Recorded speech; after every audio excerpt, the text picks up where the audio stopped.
Sister Brittany, picking up where we left off in chapter 2 of The Prince Warriors. Chapter 2 is entitled A for Aharatos.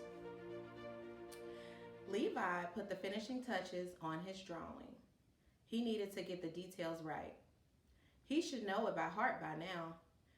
He'd seen it often enough in his dreams. The strange symbol shaped a little bit like a squiggly N or X, depending on how you looked at it.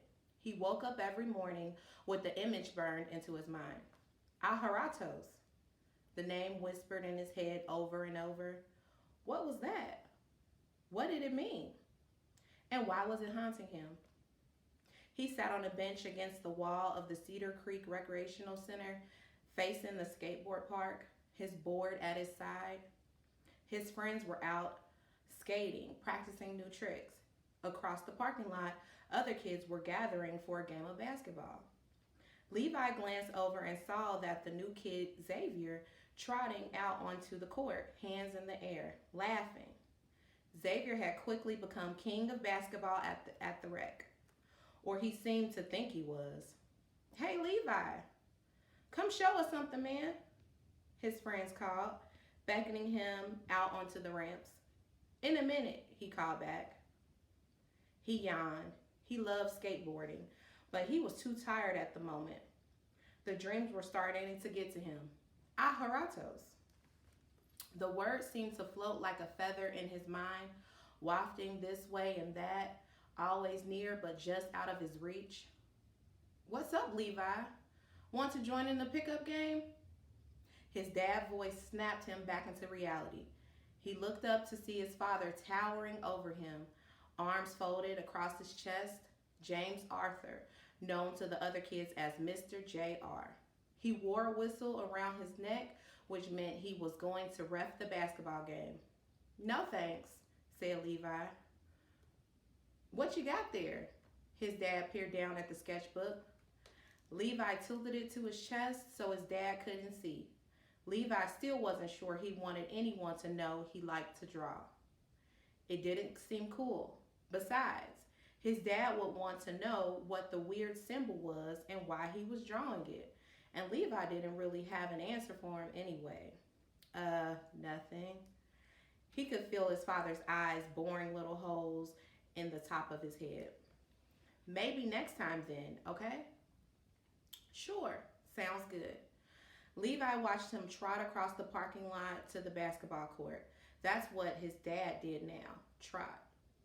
He said college football had worn his knees down too much for real running. A crowd of kids followed him, as usual. All the kids loved Levi's dad. He spent many evenings at the rec, even after a long day's work, volunteering his time so the kids would have a fun place to hang out.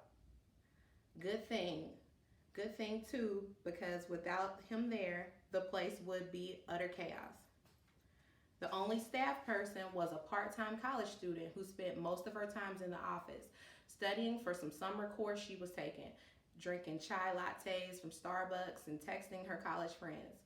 A squad of ninjas could rappel through the roof and she wouldn't know a thing about it.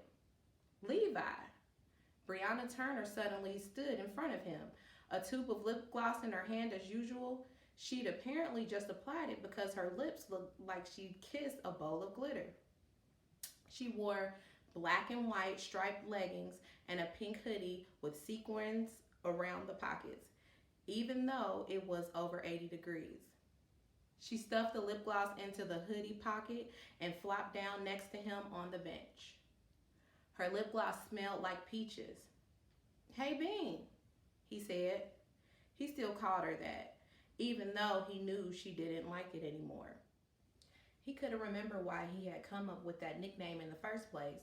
Maybe because she was skinny like a string bean, or maybe it was just easier to say than Brianna. What you drawing? Brianna leaned over to look, her thick mass of long, tight curls barely held back by a wide, sparkly headband practically took out his eye. Nothing. Levi tried to hide his sketch pad from her, but she grabbed it away from him. Is it a picture of me? She chirped. Brianna always thought everything was about her. Hey! Levi snatched the sketch pad back, but not before Brianna had caught a faint glimpse of the unfinished image he'd drawn. Wait, I've seen this before. She squinted. That's what she did when she was deep in thought. Levi slowly turned the page back in her direction so she could look at it again. This part is wrong. She grabbed his pencil and made an adjustment. See? This is how it goes. Those little knobs are much wavier. You've seen it? Levi said, astonished. When? She took a breath before speaking, as if she wasn't sure she wanted to tell him about it. Last night, and the night before, and most nights before that too. Levi blinked. His mouth dropped open. You saw it? Like in a dream?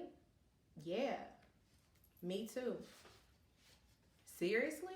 Brianna whispered. She looked relieved that she wasn't the only one. That's so weird. How come you never told me before? How come you never told me? She shrugged. 'Cause I thought you'd think I was crazy. Same here. Brianna Bean had been Levi's best friend for as long as he could remember, even though at first she'd annoyed the heck out of him. She lived next door in a tiny house with her grandparents and 3 older sisters. When they were little, she never had anyone her age to play with, so she always coming over to Levi's house, wanting to play with him. At first, he let her, just because he felt sorry for her, but she would insist on doing things her way. Levi's mom said it was because she was the youngest of her sisters and didn't have anyone to boss at home. It drove Levi crazy. Like when Brianna used to make his Avengers action figures have tea parties with her Barbie dolls. Thankfully, she'd outgrown that now. But when they played Uno or Monopoly, she would make her own set of rules and then change them whenever she felt like it.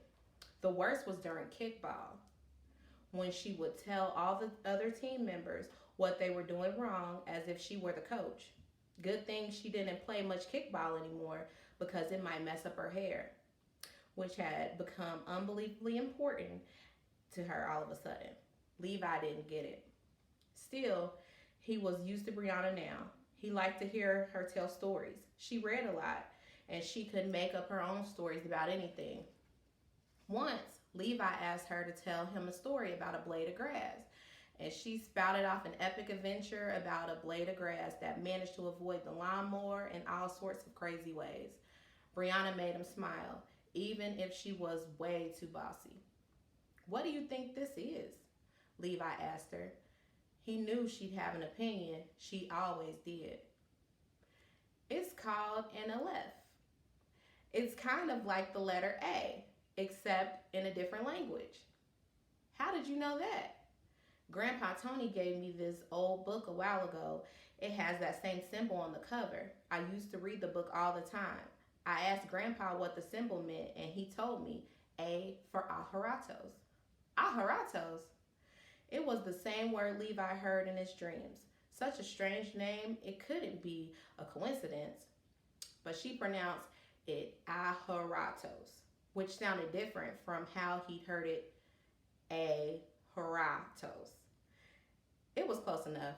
And besides, her version was probably right anyways. What is it? Aharatos? Levi asked. It's the name of the kingdom in the book. Well, I never read that book, so why am I dreaming about it?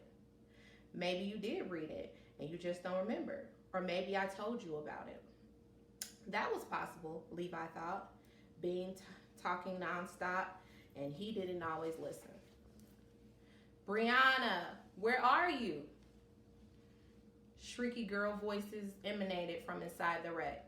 You're supposed to be helping us. I gotta go in, Brianna said, jumping up from the bench with a huge sigh. They can't do anything without me. She looked longingly out at the field where a game of kickball had just started. She let out a breath and gave Levi a little shove. Come on, help us decorate for the dance party. We need someone tall to hang streamers. I don't do decorating, Bean. That's girl stuff. I'm going to skate home. I'm going to skate some. Her face clouded like she was deeply hurt, but honestly, He couldn't be seen hanging around with her so much, especially doing things like decorating. Fine, be that way. She spun around and stalked off in a gigantic huff. He shrugged, stuffed his sketch pad in his backpack, grabbed his helmet and skateboard, and headed out to the skate park. Mr. JR and a few of the other dads had built the skate park next to the wreck so the kids would have a safe place to skate. It had ledges and ramps, a quarter pipe, and even a fun box, which was a big box with a bunch of ramps attached to it. A dozen kids were skating, practicing their ollies and kick flips. Most stopped to high-five Levi as he pumped over to his friends Jeff, Logan, and Mikey at the mini ramp. "About time," Jeff said. "Too busy talking to your girlfriend?" "She's not my girlfriend," Levi said, annoyed. He bent down to check the laces of his brand new Vans. So we're going to stop there for now. We'll finish chapter 2 next week.